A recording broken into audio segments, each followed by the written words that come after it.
ओम नमः शिवाय। जय श्री कृष्णा। प्रिय भक्तगणों, आषाढ़ पूर्णिमा की आप सभी भक्तगणों को अनेकों शुभकामनाएं। भगवान विष्णु और माता लक्ष्मी सहित शिव पार्वती जी की कृपा आप सभी भक्तगणों पर सदा सर्वदा बनी रहे। आप सदा सुखी, संपन्न एवं स्वस्थ रहें। प्रिय भक्तगणों, आज आषाढ़ माह शुक्ल पक्ष की पूर्णिमा का व्रत है, जिसे गुरु पूर्णिमा, आषाढ़ी पूर्णिमा के नाम से जाना जाता है। आज के दिन भगवान विष्णु के अवतार श्री वेद व्यास जी का जन्म हुआ था, जिन्हें कृष्ण द्वैपायन भी कहा जाता है। इस दिन भगवान वेद व्यास जी ने पुराणों का संपादन किया था।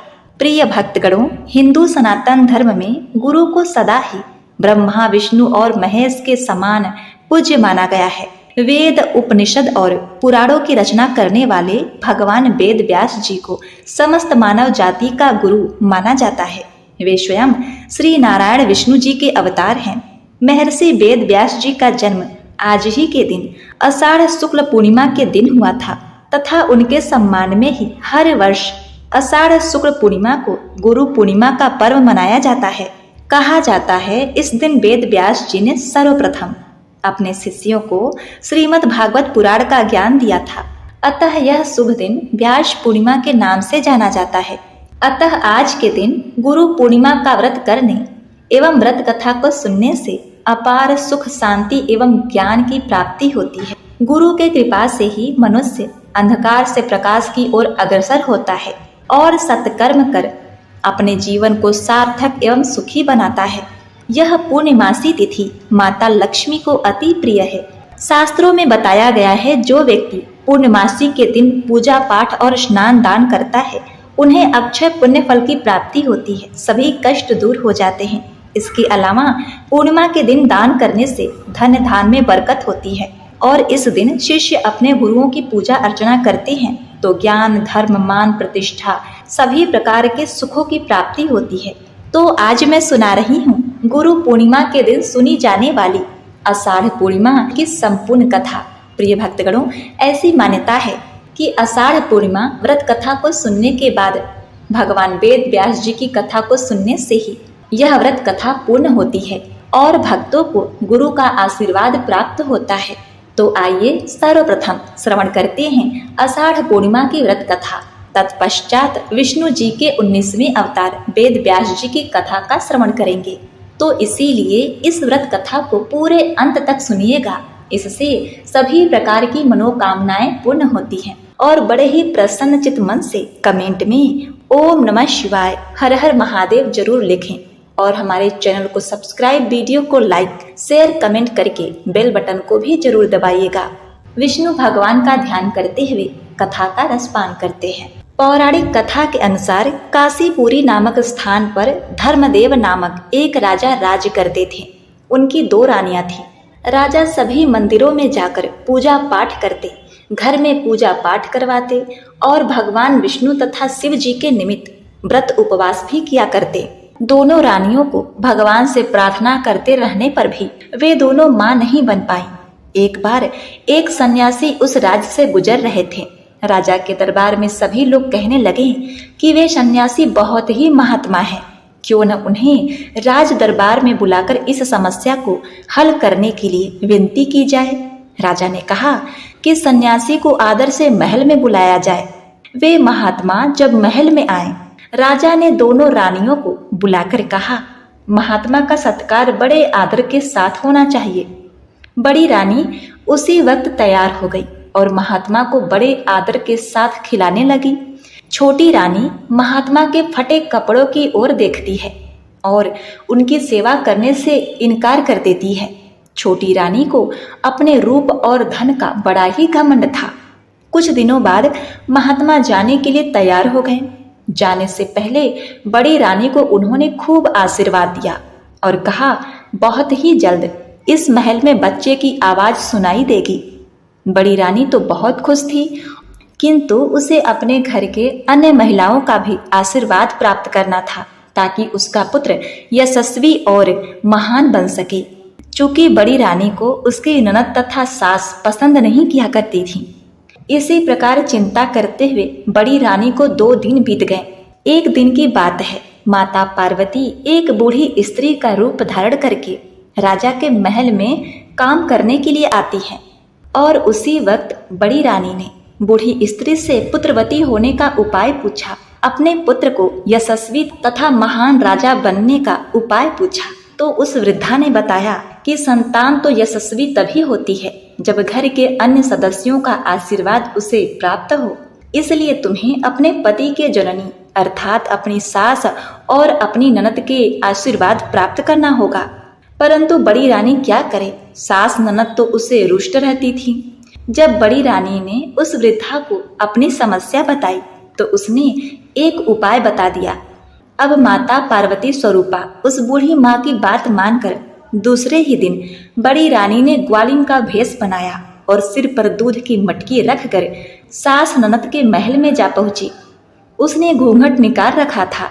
महल में जैसे ही उसका सामना सास ननद से हुआ वैसे ही उसने सिर से दूध की मटकी उतारी और उनके पांव छू लिए। इस पर सास ननद ने उसे यशस्वी पुत्र की माता होने का आशीर्वाद दे दिया। अब बड़ी रानी जैसे ही महल से गई थी वैसे ही चुपचाप वापस आ गई।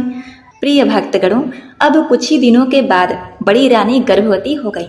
यह खबर राजा के पास पहुंचती है तो राजा बड़े ही खुश हो जाते हैं। प्रजा तक उसकी खुशखबरी पहुंचाई गई कि राजा अब पिता बनने वाले हैं। पूरे राज्य में प्रजा खुशियां मनाने लगी। बड़ी रानी का सम्मान बहुत बढ़ गया। उनकी देखभाल करने के लिए और भी लोग रखे गए। उधर छोटी रानी के मन में बहुत ज्यादा ईर्ष्या हो रही थी। रात दिन वह ईर्ष्या से जलने लगी थी। सोच रही थी कि अभी से बड़ी रानी का इतना आदर सम्मान हो रहा है, न जाने बच्चे पैदा होने के बाद कितना ज्यादा आदर होगा। छोटी रानी यह सोच सोच कर छटपटा रही थी। उसने राजमहल की दाई को बुलावा भेजा और उसे ढेर सारा धन देकर अपने साथ शामिल कर लिया और दोनों मिलकर षड्यंत्र करते हैं तथा रानी के प्रसव काल का इंतजार करने लगे। अब इसी प्रकार जब प्रसव समय नजदीक होता है तो एक दिन बड़ी रानी ने राजा से कहा कि वे चाहती हैं कि उन्हें जब प्रसव पीड़ा हो तब वे उनके पास उपस्थित रहें। यह सुनकर राजा ने कहा कि जब तुम्हें प्रसव पीड़ा में कोई कष्ट हो तुम किसी भी प्रकार की चिंता न करो, मैं तुम्हारे महल में घंटियां बंधवा देता हूँ। जब तुम्हें प्रसव पीड़ा या कोई कष्ट हो तो तुम डोरी खींच देना। जैसे ही घंटी बजेगी मैं तुम्हारे पास चला आऊंगा। तुरंत ही बड़ी रानी के महल में घंटियां लगवा दी गई। एक दिन बड़ी रानी ने सोचा कि राजा की परीक्षा लेनी चाहिए कि मेरे बुलाने पे वे आते हैं या नहीं। उसने डोरी खींचकर घंटी बजा दी। घंटी की आवाज सुनते ही राजा छोटी रानी के समक्ष हाजिर हो गए। किंतु जब उन्हें पता चला कि रानी ने आजमाइश के लिए घंटी बजाकर व्यर्थ ही उन्हें परेशान किया है तो वह नाराज होकर राज दरबार में चले गए। अब इस तरह कुछ समय व्यतीत होता है तो बड़ी रानी ने 2 बच्चों को जन्म दिया और बच्चों को जन्म देते समय वे अचेत हो गए। अब इसी बात का फायदा उठाकर दाई ने तुरंत दोनों बच्चों को एक झांपी में रखकर छोटी रानी के पास ले गई और उसके बाद बड़ी रानी के पास 2 ईंट और पत्थर रख दिए। बड़ी रानी ने जब पत्थरों को देखा तो उसे बहुत ही हैरानी हुई। ये कैसे हो सकता है। उधर राजा खुशी से झूमते हुए बड़ी रानी के पास पहुंचे और जब उन्होंने देखा बड़ी रानी 2 पत्थरों को आश्चर्य से ताक रही हैं, राजा वहीं रुक गए और दाई से पूछने लगी, क्या बात है। दाई ने कहा, महाराज, बड़ी रानी ने बच्चे नहीं बल्कि पत्थर जने हैं। अब यह सुनकर राजा को बड़ा ही गुस्सा आया। वह रानी को उसी वक्त बंदी गृह में कैद कर दिया। पूरे राजमहल में यह बात फैल गई कि बड़ी रानी ने ईंट पत्थर को जन्म दिया है। उधर छोटी रानी अपने 2 चौकीदारों को बुलाकर झांपी दे दी और कहने लगी कि इस झांपी में 2 बच्चे हैं, दोनों को ले जाओ और इसे मार डालो। दोनों चौकीदार झांपी लेकर जंगल में गए। झांपी खोलकर बच्चों को जब देखा तब दोनों ने निश्चय किया कि वह बच्चों को नहीं मारेंगे, वे इन्हें यहीं छोड़कर वापस घर के लिए चले जाएंगे। भगवान भोलेनाथ इनकी रक्षा करेंगे। यह सोचकर वह झांपी रखकर दोनों महल वापस आ गए। छोटी रानी ने पूछा, काम हो गया? तो उन्होंने कहा, हाँ महारानी साहिबा, काम हो गया। इधर बड़ी रानी कैद खाने में ही हर पूर्णमासी का व्रत करने लगी। प्रिय भक्तगणों, जिस दिन बड़ी रानी ने दोनों बच्चों को जन्म दिया था, उस दिन आषाढ़ पूर्णिमा का दिन था। उसी दिन एक कुम्हार और कुम्हारन जंगल में मिट्टी लेने के लिए गए थे। वह निसंतान थे। जब उन्होंने जंगल में 2 बच्चों को पड़ा हुआ देखा तो वह उसे उठाकर अपने घर ले आए। इस बात का उन्होंने किसी से भी जिक्र नहीं किया ताकि कहीं बच्चा छीन न जाए। उस कुम्हारन ने दोनों बच्चों का बड़े ही लाड प्यार से पालन पोषण किया।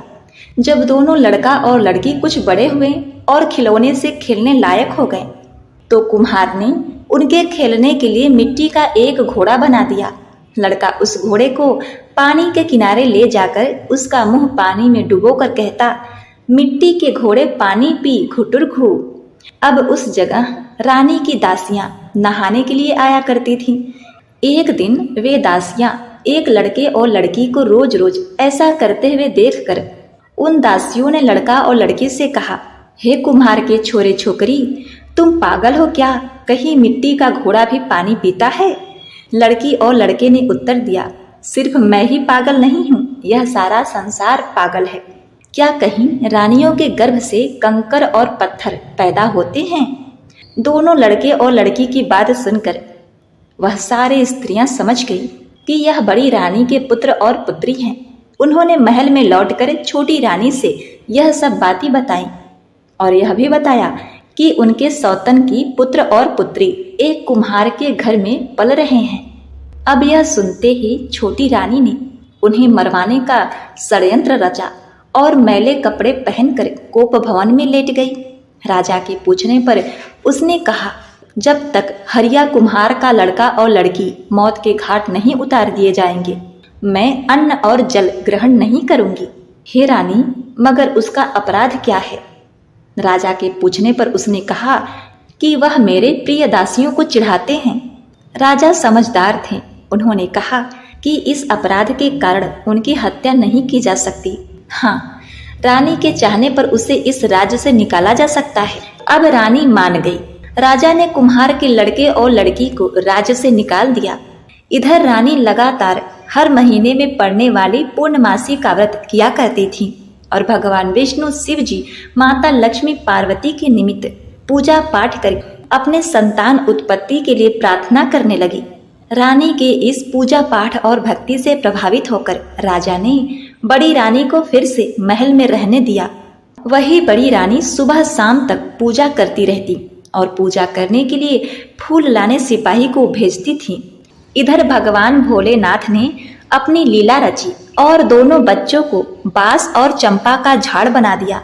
और वहीं एक दिन रानी को पूजा करने के लिए फूल चाहिए था तो रानी का सिपाही जंगल में गया। जंगल में सिपाही ने देखा कि बड़े सुंदर चंपा का फूल लगे हुए हैं। चंपा और बांस का झाड़ आसपास उगे हुए हैं। सिपाही फूल तोड़ने के लिए जैसे ही नजदीक गया, चंपा के झाड़ ने कहा, भैया बांस। तो बांस ने कहा, क्या बहन चंपा?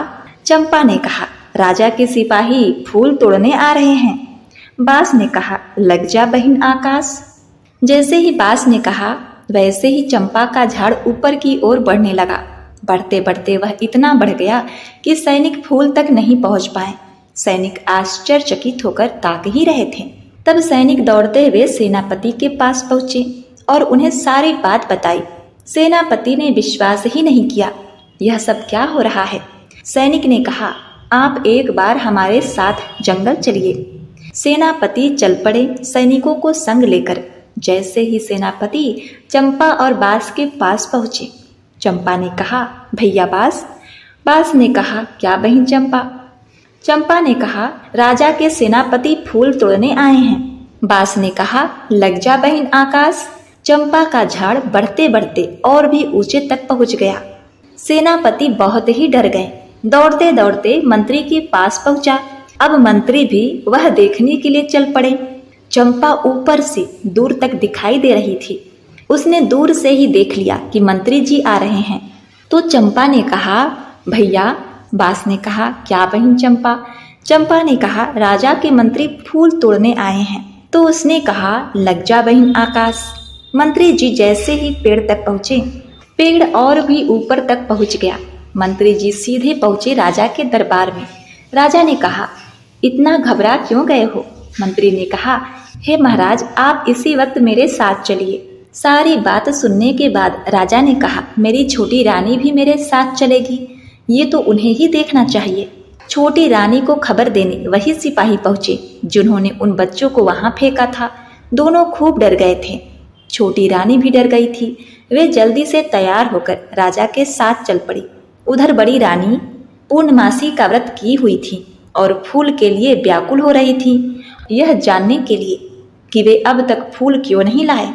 बड़ी रानी छोटी रानी के महल के पास से गुजर रही थी। उन्हें छोटी रानी और दो सिपाहियों की बात सुनाई दी। राजा और छोटी रानी जब जाने लगे, उनकी सवारी के पीछे पीछे बड़ी रानी भी पैदल चलने लगी। वह बहुत ही व्याकुल होकर चली जा रही थी। चंपा के झाड़ को ऊपर से सब कुछ दिखाई दे रहा था। जैसे ही वे सब पास पहुंचे तो चंपा ने कहा, ये भैया बास। बास ने कहा, क्या बहन चंपा? चंपा ने कहा, छोटी रानी संग राजा फूल तोड़ने आ रहे हैं। तो बास ने कहा, लग जा बहन आकाश। चंपा का झाड़ और भी ऊंचा हो गया। राजा दोनों पेड़ों के पास पहुंचे। पूछने लगे, क्या बात है, तुम दोनों भाई बहन हो, कैसे चंपा और बास बन गए? उसी वक्त बड़ी रानी वहां पहुंची। चंपा ने जोर से कहा, ये भैया बास। बास ने कहा, क्या बहन चंपा? चंपा ने कहा, हमारी माँ दुखियारी बड़ी रानी फूल तोड़ने आई हैं। तो बास ने कहा, हे बहन, लग जाओ माँ के पाँव। चंपा जमीन में झुक गई और बड़ी रानी के पैरों के पास झूमने लगी। साथ साथ बास का झाड़ भी झुककर बड़ी रानी के पैरों को छूने लगा। इसके बाद चंपा और बास ने राजा को सारी बात बताई।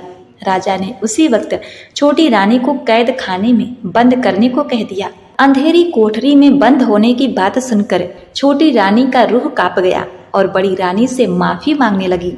इस प्रकार बड़ी रानी बड़े दुखी मन से चंपा और बास को देख रही थी कि वे दोनों मनुष्य कैसे बनेंगे। बड़ी रानी ने माता पार्वती और शिव जी का आवाहन किया और कहा कि वे यदि पूर्णमासी का व्रत सच्चे हृदय से रखती आई है, भगवान भोलेनाथ माता पार्वती के नित्य नियम से सच्चे मन से पूजा की है, तो उसके दोनों बच्चे उसको छूते ही पुनः अपने स्वरूप में हो जाएं।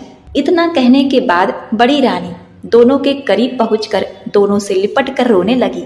जैसे ही उनके आंसुओं ने चंपा और बास को छुआ, चंपा और बास मनुष्य बन गए। बेटा बेटी को बड़ी रानी ने गले लगा लिया और जाकर रथ में बैठ गई। राजा रानी दोनों बच्चों के साथ राजमहल की ओर चल पड़े।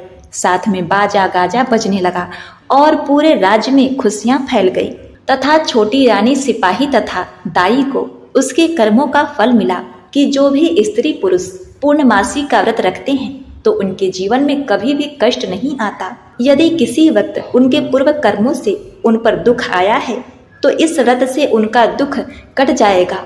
उन्हें धन पुत्र सौभाग्य की प्राप्ति होगी तथा जो कोई किसी से ईर्ष्या न करते हुए अपने कर्तव्य का निर्वाह करते हैं तथा भगवान पर विश्वास रखते हैं, उनका अवश्य ही कल्याण होता है।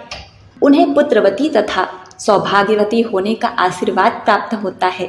पुरुषों को मान सम्मान तथा प्रतिष्ठा मिलती है। उन्हें योग्य पत्नी संतान की प्राप्ति होती है। तो बोलिए पार्वती पते हर हर महादेव। प्रिय भक्तगणों, कहते हैं कि पूर्णमासी व्रत कथा तब तक पुण्य नहीं मानी जाती जब तक भगवान कृष्ण के द्वारा माता यशोदा को सुनाई गई इस मनोकामना पूर्ण करने वाली 32 पूर्णमासी व्रत कथा का श्रवण करते हैं। एक बार यशोदा मैया ने श्री कृष्ण भगवान से कहा कि हे कृष्णा, तुम तो पूरे संसार के पालन करता हो। आज तुम मुझे कोई ऐसा व्रत बताओ जिसे करने से किसी भी स्त्री को विधवा होने का भय न रहे तथा इससे मनुष्य की सभी मनोकामनाएं पूर्ण हो। श्री कृष्ण बोलते हैं, माता, आपने बहुत ही सुंदर प्रश्न पूछा है। मैं आपको इसके बारे में विस्तार पूर्वक बताता हूँ। सौभाग्य प्राप्ति के लिए महिलाओं को 32 पूर्णमासियों का व्रत करना चाहिए। इससे उसकी सभी मनोकामनाएं पूर्ण होती हैं और उन्हें सौभाग्यवती होने का आशीष मिलता है। अब मैं आपको इससे जुड़ी हुई कथा सुनाता हूँ। हे माता, इस भूमंडल पर एक अत्यंत प्रसिद्ध राजा चंद्रहास थे। चंद्रहास से पालित अनेक प्रकार के रत्नों से परिपूर्ण कातिका नाम की एक नगरी थी। वहां पर धनेश्वर नाम का एक ब्राह्मण था और उसकी स्त्री अति सुशीला रूपवती थी। दोनों ही उस नगरी में बड़े प्रेम के साथ रहते थे। घर में धन्य धान आदि की कोई कमी नहीं थी, लेकिन उनको एक बहुत बड़ा दुख था कि उनकी कोई संतान नहीं थी। इस कष्ट से वह अत्यंत दुखी रहते थे। एक दिन की बात है, एक बड़ा तपस्वी योगी उस नगरी में आया। वह योगी उस ब्राह्मण के घर को छोड़कर अन्य सभी घरों से भिक्षा लाकर भोजन किया करता था, लेकिन रूपवती से वह भिक्षा नहीं लिया करता था। एक समय वह किसी अन्य घर से भिक्षा लेकर गंगा के किनारे जाकर भिक्षा अन्न को प्रेम पूर्वक खा रहा था। तभी धनेश्वर ने योगी को देखा और अपनी भिक्षा के अनादर से दुखी होकर योगी से बोला, महात्मन, आप सब घरों में भिक्षा लेते हैं, परंतु मेरे घर की भिक्षा कभी भी नहीं लेते, इसका क्या कारण है? योगी ने कहा कि निसंतान के घर की भिक्षा पतितों के अन्न के तुल्य होती है, और जो पतितों का अन्न खाता है वह भी पतित ही हो जाता है। चूंकि तुम निसंतान हो, अतः पतित हो जाने के भय से मैं तुम्हारे घर की भिक्षा नहीं लेता हूँ। धनेश्वर यह बात सुनकर अपने मन में बहुत दुखी हुआ और हाथ जोड़कर योगी के पैरों पर गिर पड़ा तथा आदर भाव से कहने लगा, हे महाराज, यदि ऐसा ही है तो आप मुझको पुत्र प्राप्ति का उपाय बताइए। आप सर्वज्ञ हैं, मुझ पर अवश्य ही कृपा कीजिए। धन की मेरे घर में कोई कमी नहीं है, परंतु मैं पुत्र न होने के कारण अत्यंत ही दुखी हूँ। आप मेरे इस कारण का हरण करें, आप सामर्थ्यवान हैं। यह सुनकर योगी कहते हैं, हे ब्राह्मण, तुम चंडी देवी की आराधना करो। अब क्या था, घर आकर उसने अपनी स्त्री से सब वृत्तांत कहा और स्वयं तप के निमित्त वन में चला गया। वन में जाकर उसने चंडी देवी की उपासना की और उपवास किया। चंडी देवी ने 16वें दिन उसको स्वप्न में दर्शन दिया और कहा, हे धनेश्वर, तुझे पुत्र होगा, परंतु वह 16 वर्ष की आयु में ही मृत्यु को प्राप्त हो जाएगा। यदि तुम दोनों पति पत्नी 32 पूर्णमासियों का व्रत करो, 32 पूर्णमासियों का व्रत विधि पूर्वक करोगे तो वह दीर्घ आयु होगा। जितनी तुम्हारी सामर्थ्य हो उतने आटे के दिए बनाकर शिव जी का पूजन करना और पूर्णमासी का व्रत करना। प्रातः काल होने पर इस स्थान के समीप ही तुम्हें एक आम का वृक्ष दिखाई देगा। उस पर चढ़कर एक फल तोड़कर शीघ्र अपने घर ले जाना और अपनी स्त्री से सब वृत्तांत कहना। जब वह श्री शंकर जी का ध्यान करके उस फल को खा ले, तब वह भगवान शंकर की कृपा से गर्भवती हो जाएगी। वह ब्राह्मण प्रातः काल उठा तो उसने उस स्थान के पास ही एक आम का वृक्ष देखा जिस पर एक आम का फल लगा हुआ था। उस ब्राह्मण ने उस आम के वृक्ष पर चढ़कर उस फल को तोड़ने का प्रयास किया, परंतु कई बार प्रयत्न करने पर भी वह वृक्ष पर न चढ़ पाया।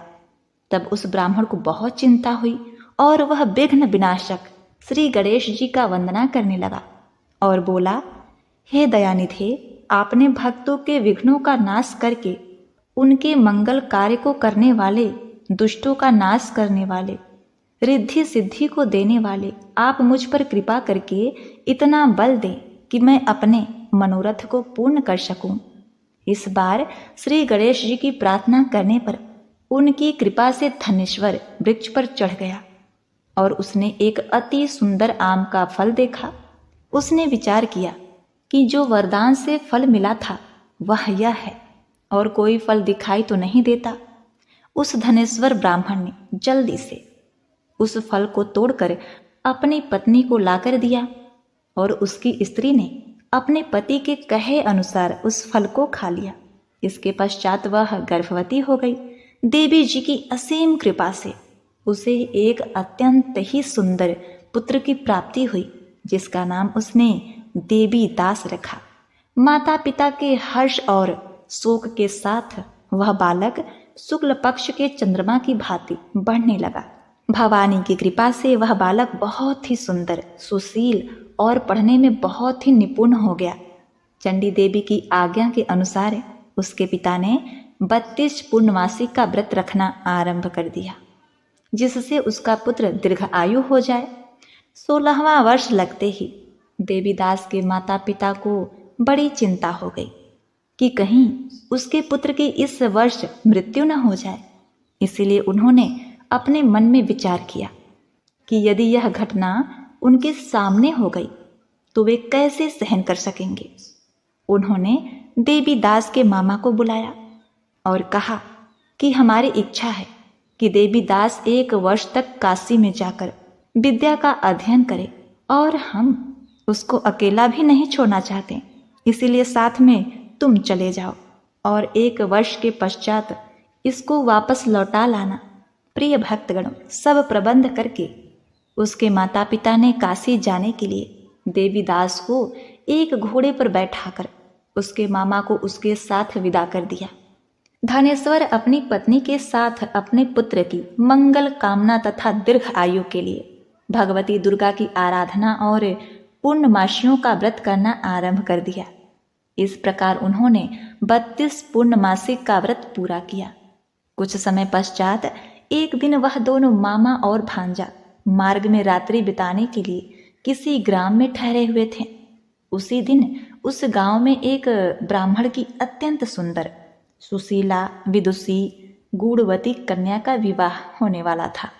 जिस धर्मशाला के अंदर वर और उसकी बारात ठहरी हुई थी, उसी धर्मशाला में देवीदास और उसके मामा भी ठहरे थे। संयोगवश कन्या को तेल आदि चढ़ाकर मंडप आदि का कृत्य किया गया, लेकिन लग्न के समय वर को मिर्गी का दौरा पड़ गया। इस कारण वर के पिता ने अपने कुटुंब से परामर्श करके निश्चय किया कि वह देवीदास मेरे पुत्र जैसा ही सुंदर है, मैं उसके साथ ही लग्न कर देता हूँ और बाद में विवाह के अन्य कार्य मेरे लड़के के साथ हो जाएंगे। ऐसा सोचकर उसने देवीदास के मामा से जाकर बोला कि तुम थोड़ी देर के लिए अपने भांजे को हमें दे दो, जिससे विवाह के लग्न के सारे कार्य सुचारू रूप से हो सके। तब उसका मामा कहने लगा कि जो भी कुछ कन्यादान के समय वर को मिले वह सब हमें दे दिया जाए, तो मेरा भांजा इस बारात का दूल्हा बन जाएगा।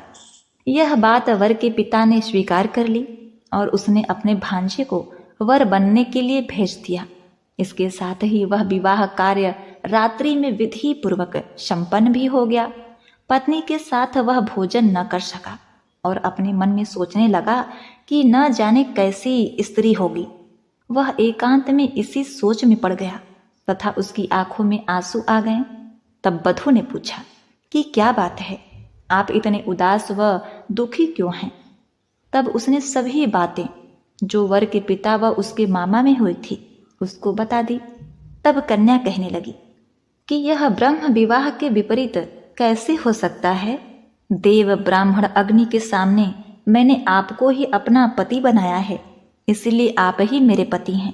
मैं आपकी ही पत्नी रहूंगी, किसी अन्य की कदापि नहीं। तब देवीदास ने कहा, ऐसा मत करिए, क्योंकि मेरी आयु बहुत कम है। मेरे पश्चात आपकी क्या गति होगी, इस बात को अच्छी तरह विचार कर लो। परंतु वह दृढ़ विचार वाली स्त्री बोली कि जो आपकी गति होगी वही मेरी गति होगी। हे स्वामी, आप उठिए और भोजन करिए, आप निश्चय ही भूखे होंगे। इसके बाद देवीदास और उसकी पत्नी दोनों ने भोजन किया और शेष रात्रि वे सोते रहे। प्रातः काल देवीदास ने अपनी पत्नी को 3 नगों से जड़ी हुई एक अंगूठी दी, एक रुमाल दिया और बोला, हे प्रिय, इसे लो और संकेत समझकर स्थिर चित्त हो जाओ। मेरा स्मरण और जीवन जानने के लिए एक पुष्प वाटिका बना लो, उसमें सुगंधित वाली एक नव मल्लिका लगा दो, उसको प्रतिदिन जल से सींचा करो और आनंद के साथ खेलो कूदो तथा उत्सव मनाओ। जिस समय और जिस दिन मेरा प्राणांत होगा ये फूल सूख जाएंगे और जब वे फिर से हरे हो जाएं तो जान लेना कि मैं जीवित हूँ। प्रिय भक्तों, यह समझाकर वह वहां से चला गया। प्रातः काल होते ही वहां पर गाजे बाजे बजने लगे और जिस समय विवाह के कार्य समाप्त कराने के लिए वर तथा सभी बाराती मंडप में आए तो कन्या ने वर को भली प्रकार से देखकर अपने पिता से कहा, हे पिताश्री, यह मेरा पति नहीं है। मेरा पति वही है जिसके साथ रात्रि में मेरा परिग्रह हुआ है, जिसके साथ मेरा विवाह हुआ है। यदि यह वही है तो बताइए कि मैंने इसको क्या दिया। मधुपर्क और कन्यादान के समय जो मैंने भूषण आदि दिए थे उन्हें दिखाए, तथा रात में मैंने क्या गुप्त बातें कही वह सब सुनाइए। पिता ने उसके कहे अनुसार वर को बुलाया। कन्या की यह बातें सुनकर वह कहने लगा कि मैं कुछ नहीं जानता। इसके पश्चात लज्जित होकर वहां से चला गया और सारी बारात भी अपमानित होकर वहां से लौट गई। भगवान श्री कृष्ण बोले, हे माता, इस प्रकार देवी दास काशी विद्या अध्ययन के लिए चला गया। जब कुछ समय बीत गया तो काल से प्रेरित होकर एक सर्प रात्रि के समय उसको डसने के लिए वहां आया।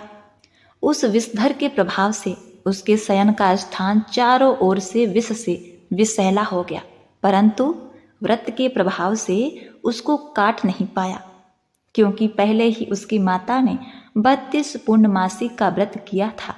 इसके बाद मध्याह्न के समय स्वयं काल वहां आया और उसके शरीर से उसके प्राणों को निकालने का प्रयत्न करने लगा, जिससे वह मूर्छित होकर पृथ्वी पर गिर पड़ा। भगवान की कृपा से उसी समय पार्वती जी के साथ भगवान शंकर वहां आ गए।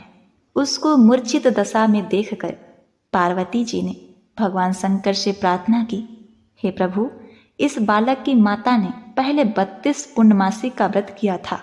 इसके प्रभाव से हे भगवान, आप इसको प्राण दान दीजिए। भवानी के कहने पर भक्त वत्सल भगवान शिव ने उसको प्राण दान दे दिया। इस व्रत के प्रभाव से काल को भी पीछे हटना पड़ा और देवीदास स्वस्थ होकर बैठ गया। उधर उसकी स्त्री उसके काल की प्रतीक्षा किया करती थी। जब उसने देखा कि उस पुष्प वाटिका में पत्र पुष्प कुछ भी नहीं रहे तो उसको अत्यंत ही आश्चर्य हुआ, और जब वह जैसे ही हरी भरी हो गई तो वह जान गई कि उसके पति जीवित हो गए हैं।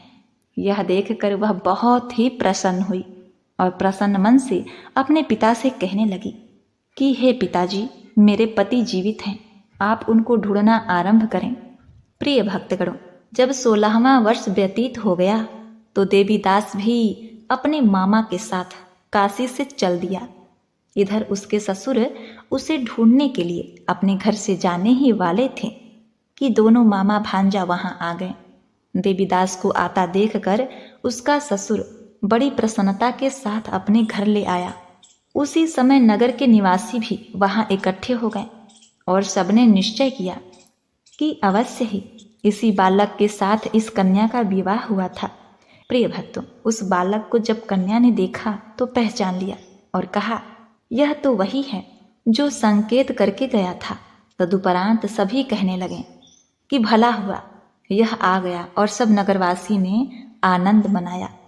श्री कृष्ण जी कहते हैं कि इस प्रकार धनेश्वर 32 पूर्णमासियों के व्रत के प्रभाव से पुत्रवान हो गया।